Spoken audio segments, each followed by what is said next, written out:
Hello everyone.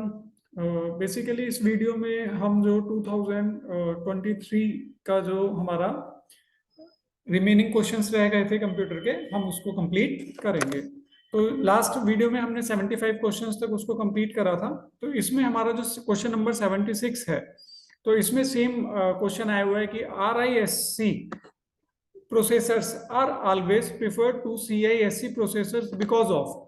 तो आप अगर हम पीछे वाले क्वेश्चंस पे जाते हैं कि यहाँ पे जो कंप्यूटर के क्वेश्चंस स्टार्ट हुए थे बच्चों, वो कौन से क्वेश्चन नंबर से स्टार्ट हुए थे? क्वेश्चन नंबर 61, जिसमें भी 2 काइंड्स ऑफ माइक्रो प्रोसेसर्स का CISC complex instruction set computer और RISC reduce instruction set computer के बारे में हमने डिस्कस करा था। तो वहां पे मैंने बताया था कि इनके यहाँ पे जो डिफरेंसेस दे रखे हैं, तो उस क्वेश्चन में मैंने इनके जो डिफरेंसेस हैं उनको भी एक्सप्लेन करा था कि इसमें large number of instructions present होती हैं, इसमें फ्यू इंस्ट्रक्शंस प्रेजेंट होती है RISC में, ठीक है। इसकी जो CISC की जो वेरिएबल लेंथ होती है, जबकि RISC में फिक्स लेंथ होती है। और उसमें लॉन्ग बड़ी इंस्ट्रक्शंस जो होती है, एग्जीक्यूशन टाइम जो होता है वो CISC में ज्यादा होता है, उसमें कम होता है। ये हमने क्वेश्चन नंबर 61 के अंदर हमने एक एक पॉइंट को यहाँ पे डिस्कस करा था। तो इस क्वेश्चन में भी सिंपल वही डिफरेंसेस के बेस पे पूछा गया है कि the instructions of CISC are variable length. Yes, इसकी वेरिएबल लेंथ होती है, जबकि हमारी जो RISC ये हमने इसको पॉइंट आउट आंसर करा था। तो इस क्वेश्चन में जो हमारा 76 है, क्योंकि हम यहाँ पे कौन से क्वेश्चन की बात कर रहे हैं, 76 की बात कर रहे हैं, ठीक है। तो RISC processor are always prefer to CISC processors because of, क्यों?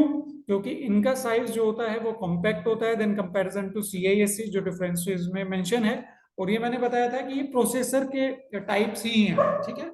और इसके अलावा अभी हमने पॉइंट पढ़ा था कि RISC के अंदर जो इंस्ट्रक्शन सेट है वो बहुत स्मॉल इंस्ट्रक्शन सेट होता है, जबकि CISC के अंदर हमारा जो बेसिकली इंस्ट्रक्शन सेट है उनका साइज थोड़ा सा बड़ा होता है, लॉन्ग एग्जीक्यूशन टाइम होता है, ठीक है। तो ये दोनों पॉइंट क्लियर हैं। एग्जीक्यूट, और यहाँ पे दिखा रखा है third point, executing multiple clock cycle. नहीं, यहाँ पे हम मल्टीपल क्लॉक साइकिल्स के थ्रू जो है RISC, जो हमारा RISC प्रोसेसर्स होता है उसको हम प्रेफरेबल नहीं करते, ना ही वो मल्टीपल क्लॉक साइकिल्स को एक साथ एग्जीक्यूट करते हैं, क्योंकि इसमें सिर्फ हमारी स्मॉल इंस्ट्रक्शंस ही एग्जीक्यूट होती हैं।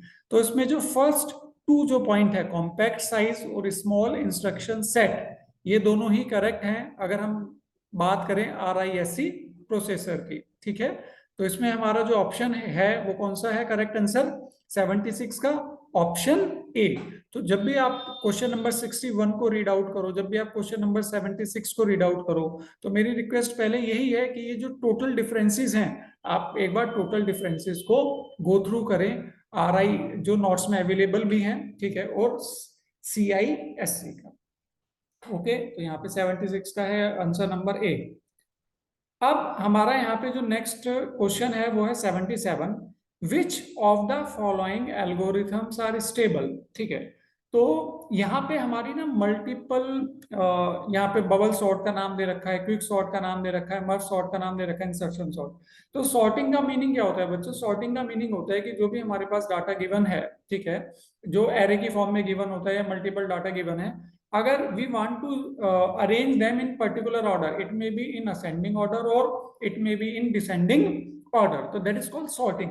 तो हमारा डाटा स्ट्रक्चर के अंदर बच्चों there are so many sorting technique, बहुत सारी सॉर्टिंग टेक्निक होती है, जिस like bubble sort, quick sort, merge sort, insertion sort, इसके अलावा हिप सॉर्ट भी होती है, इसके अलावा बकेट सॉर्ट भी होती है, ठीक है।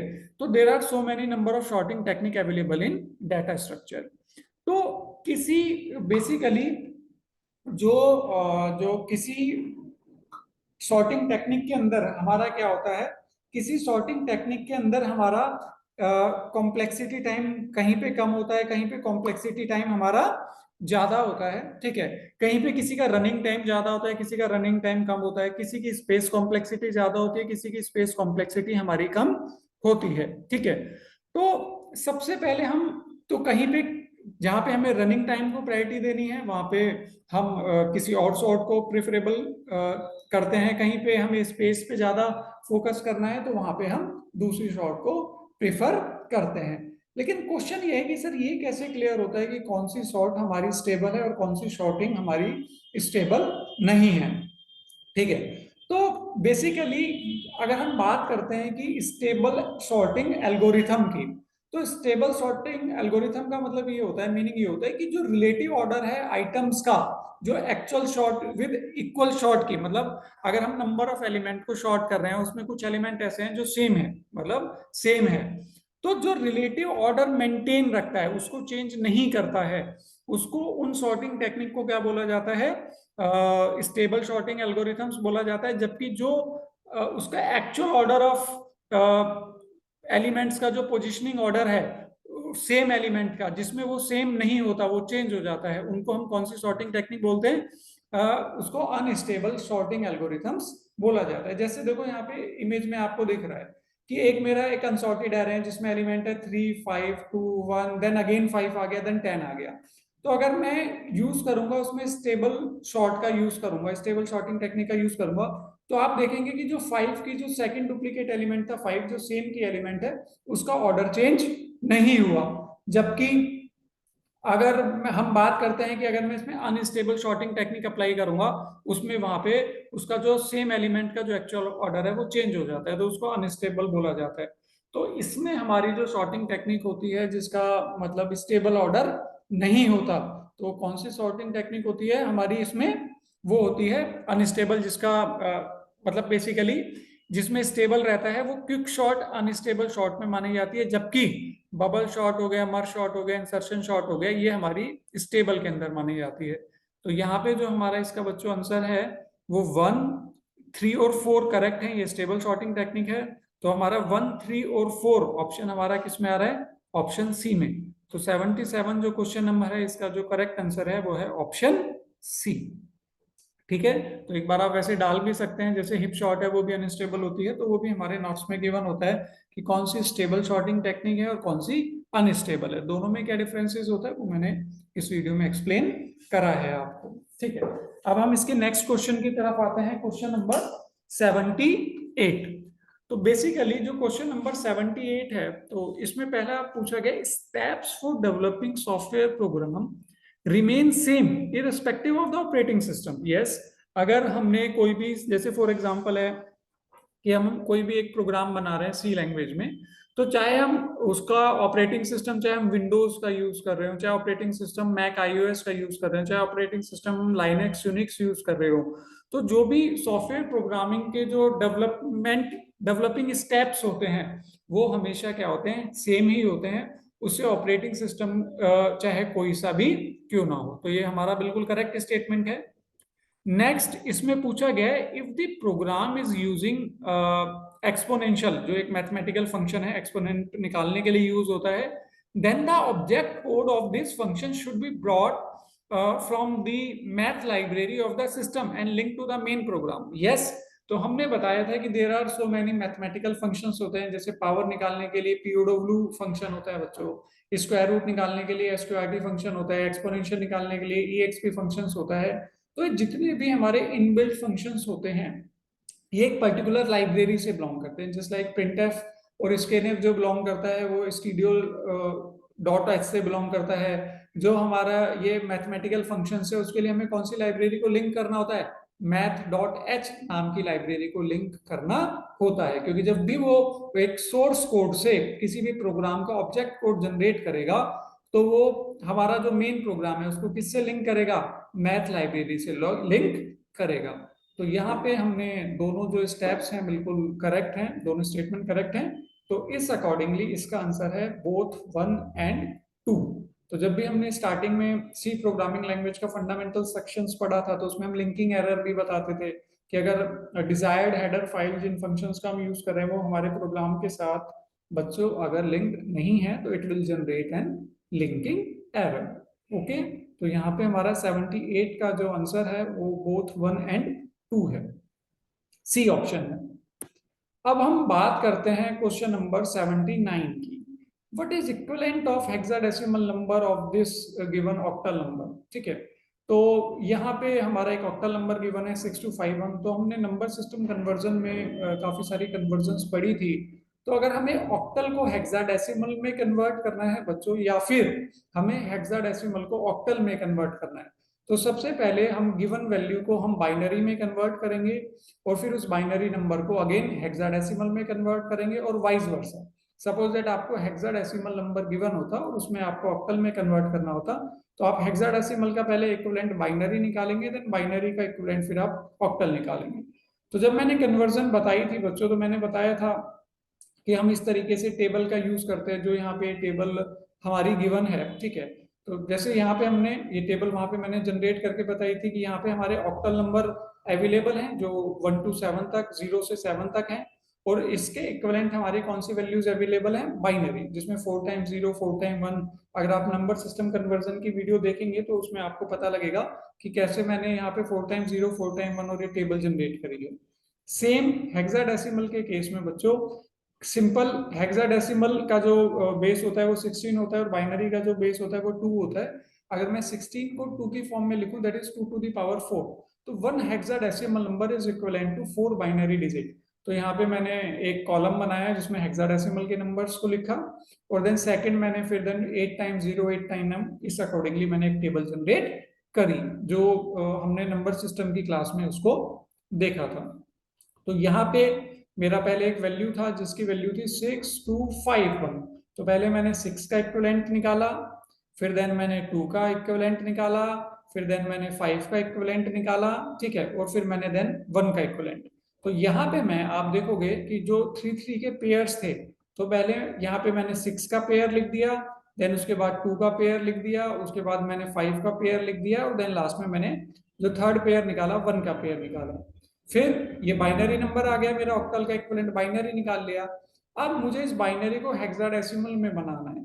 तो बच्चों आपको पता है कि अगर 1 hexadecimal digit is equivalent to 4 binary digit, तो यहाँ पे हमने क्या करा, यहाँ पे इन्हीं 3 के पेयर्स को मैंने किस में कन्वर्ट कर लिया, 4 के पेयर में कन्वर्ट कर लिया।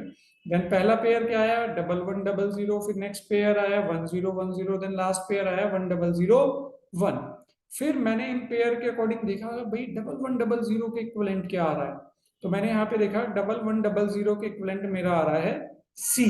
फिर मैंने देखा 1010 के इक्विवेलेंट क्या आ रहा है, फिर मैंने देखा ए, और फिर मैंने वहां पे देखा कि जो मेरी लास्ट वैल्यू थी 1001 के इक्विवेलेंट क्या आ रहा है 9। तो मेरा जो रिजल्ट निकल के आया वो आया CA9। तो आपने देखा कैसे with the help of table बच्चों मैंने एक ऑक्टल नंबर से बाइनरी नंबर्स का सेट बनाया, उस बाइनरी नंबर सेट के फिर मैंने 4 पेयर का सेट बना के मैंने उसका उस बाइनरी नंबर का इक्विवेलेंट क्या चेक करा, हेक्साडेसिमल, और मेरा वैल्यू निकल गई CA9। तो यहाँ पे बच्चों जो हमारा आंसर है that is CA9 option D, ठीक है। तो ये हमारा ऑप्शन डी है, 79 का जो आंसर है हमारा दैट इज ऑप्शन डी, ठीक है। तो इस, और अब हम आते हैं क्वेश्चन नंबर 80 पे, जिसमें हमारा पूछ रखा है कि भाई which of the following are firewall related technology. तो जब हमने कंप्यूटर नेटवर्क के बारे में पढ़ा था, तो कंप्यूटर नेटवर्क में मैंने बताया था कि फायरवॉल एक तरह से नेटवर्क सिक्योरिटी डिवाइस होती है जो मॉनिटर करती है और फिल्टर करती है इनकमिंग और आउटगोइंग सिग्नल को। तो जब भी नेटवर्क के अंदर हम कम्युनिकेट करते हैं तो फायरवॉल एक तरह से सिक्योरिटी डिवाइस होती है कि क्या चीज को हमें रेस्ट्रिक्ट करना है और क्या चीज को हमें रेस्ट्रिक्ट नहीं करना है। तो ये एक तरह से बैरियर होती है प्राइवेट और पब्लिक नेटवर्क के बीच में, कि ये उसको मॉनिटर करती है कि कौन से सिग्नल्स, कौन से डाटा इनकमिंग नेटवर्क के थ्रू हमारे पास रिसीव हो रहा है और कौन सा डाटा हम बाकी डेस्टिनेशन पॉइंट्स पे सेंड कर रहे हैं। तो वहां पे उसकी रिलेटेड टेक्नोलॉजी पूछा गया है कि कौन कौन सी उसकी रिलेटेड टर्मिनोलॉजीज है। तो उसमें अलग अलग टर्मिनोलॉजीज होती हैं, जैसे कि हमारा प्रॉक्सी सर्वर होता है। तो बच्चों प्रॉक्सी सर्वर एक तरह का राउटर ही होता है, एक डिवाइस ही होती है जो मल्टीपल डिवाइसेस को कनेक्ट करने का काम करती है। एक गेटवे भी होता है। तो जब कंप्यूटर नेटवर्क की थ्योरी हमने पढ़ी थी तो हमने बोला था कि जैसे एक हमारी डिवाइस होती है गेटवे, तो गेटवे का काम क्या था, गेटवे का काम था कि ये एक तरह से नेटवर्किंग डिवाइस है जो मल्टीपल जो नेटवर्क है उनको आपस में कनेक्ट करता है, जो डिफरेंट प्रोटोकॉल यूज करते हैं। अगर हम वो सेम प्रोटोकॉल भी यूज नहीं कर रहे, कोई नेटवर्क अलग प्रोटोकॉल यूज कर रहा है, सेट ऑफ रूल्स यूज कर रहा है, कोई नेटवर्क डिफरेंट प्रोटोकॉल यूज कर रहा है, तो वहां पे जो हमारी डिवाइस है वो कौन सी काम करती है, गेटवे काम करती है।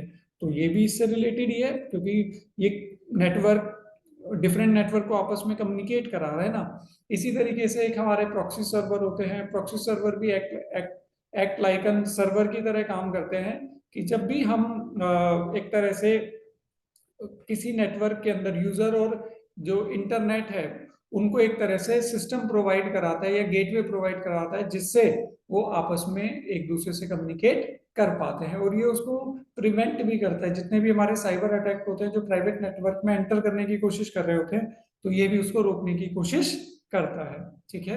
और बेसिकली स्क्रीनिंग राउटर भी हमारा एक तरह से सेम ही टर्मिनोलॉजी होती है, same he type of router होता है, जिसका काम क्या होता है कि जो भी हमारा इनकमिंग और आउटगोइंग ट्रैफिक है उसको एग्जामिन करने का काम करता है और उसको चेक करने का काम करता है। तो यहाँ पे जब हम देखते हैं कि भाई फायरवॉल रिलेटेड टेक्नोलॉजी गेटवे भी वही काम कर रहा है, प्रॉक्सी सर्वर भी incoming outgoing signal screen router भी सेम काम कर रहा है, तो ये तीनों जो टर्मिनोलॉजी इसके बारे में लिखा हुआ है ये तीनों ही किससे रिलेट करती है, फायरवॉल। और फायरवॉल क्या करता है, इनकमिंग और आउटगोइंग सिग्नल्स को एग्जामिन करने का काम करता है। तो जो ऑप्शन नंबर जो क्वेश्चन नंबर हमारा 80 है इसका जो करेक्ट आंसर है दैट इज डी। तो यहाँ पे हमारे ये जो टोटल 20 क्वेश्चन जो आईएएस के पेपर में आते हैं ये हमने कंप्लीट कर लिए। बाकी जो डिफरेंसेस हैं और जो थोड़ा सा कन्वर्जन्स हैं तो आप उन वीडियोस को एक बार जाके गो थ्रू कर सकते हैं। तो यहाँ पे फिर हम इसको फिनिश करते हैं।